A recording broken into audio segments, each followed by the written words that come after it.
Amados hermanos y estimados oyentes, es un inconmensurable placer compartir con ustedes nuestro alimento diario, la serie Los Ministros del Nuevo Pacto. Tomo 2, las promesas de Dios.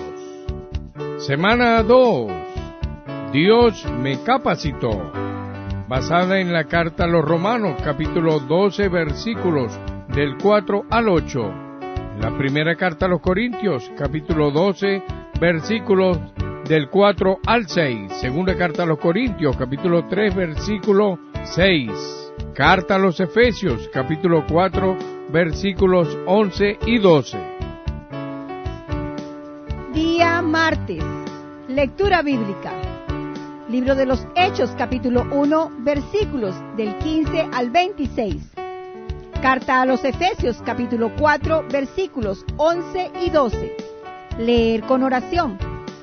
Doy gracias al que me fortaleció, a Cristo Jesús nuestro Señor, porque me tuvo por fiel, poniéndome en el ministerio. Primera carta a Timoteo, capítulo 1, versículo 12. Hechos competentes para la obra del único ministerio. Leamos el siguiente versículo. No damos a nadie ninguna ocasión de tropiezo, para que nuestro ministerio no sea vituperado. Aquí nuevamente el término el ministerio es mencionado. Los ministros del Espíritu deben mantener un buen testimonio delante del Señor, para que el único ministerio del nuevo pacto sea preservado y no sufra ningún vituperio. Innumerables personas se beneficiaron con el ministerio del Señor Jesús, pero después de su ascensión, por el hecho de que la puerta es estrecha y el camino angosto, solo quedó una asamblea de 120 personas.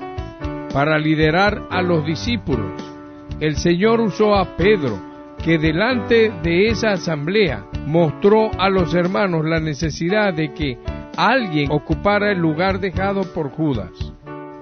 Y era contado con nosotros, y tenía parte en este ministerio. Aquí una vez más, el énfasis está en este ministerio. Judas no tuvo parte en cualquier ministerio, sino en este ministerio. Los versículos del 23 al 25 dicen: y señalaron a dos, a José, llamado Barsabás, que tenía por sobrenombre Justo, y a Matías, y orando dijeron: tú, Señor, que conoce los corazones de todos, muestra cuál de estos dos has escogido para que tome la parte de este ministerio y apostolado. Una vez más dice, este ministerio, dando a entender que el ministerio es único y singular. Este ministerio también es el apostolado. Los siguientes versículos son muy importantes para tener una visión gobernante del ministerio único neotestamentario. Y él mismo constituyó a unos apóstoles, a otros profetas, a otros evangelistas, a otros pastores y maestros, a fin de perfeccionar a los santos para la obra del ministerio, para la edificación del cuerpo de Cristo. Estos versículos nos muestran que la obra del ministerio tiene como fin únicamente la edificación del cuerpo de Cristo. Y lo que Dios quiere hacer es capacitarlo a usted y a mí para hacer la única obra del ministerio.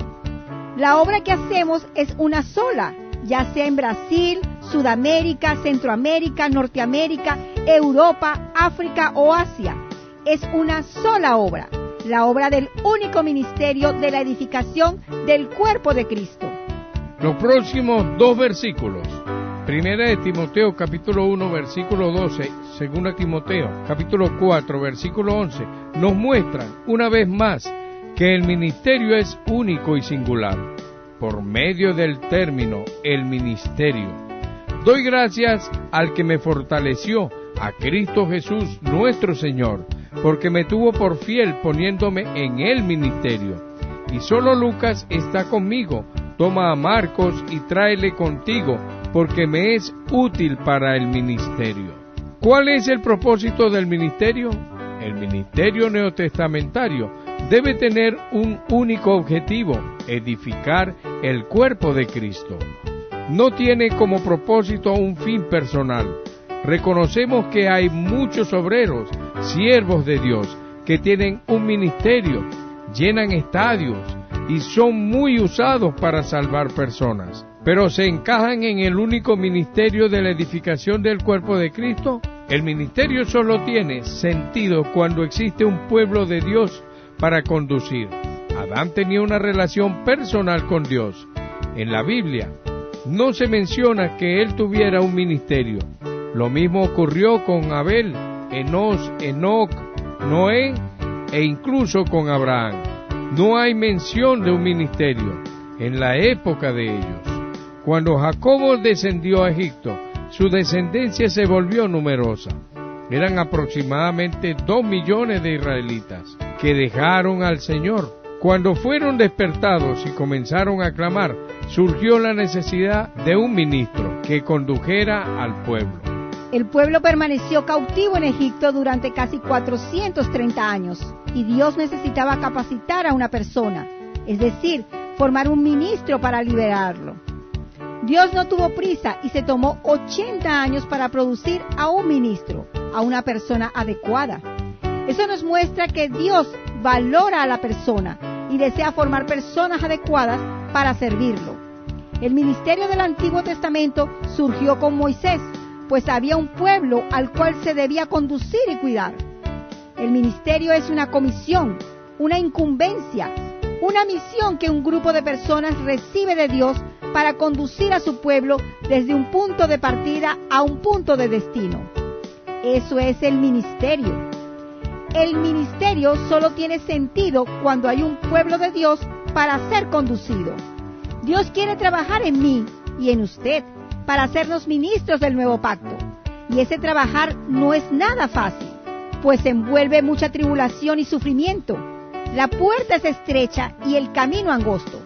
No es por medio de un curso intensivo que usted y yo nos convertimos en ministros. Por otro lado, tampoco tendremos 40 u 80 años más. Dios tiene urgencia en su obra. Sin embargo, Él da más importancia en formar a su ministro que el hacer su obra misma. Pregunta: ¿cuál es el objetivo del ministerio del Nuevo Testamento? Buen disfrute.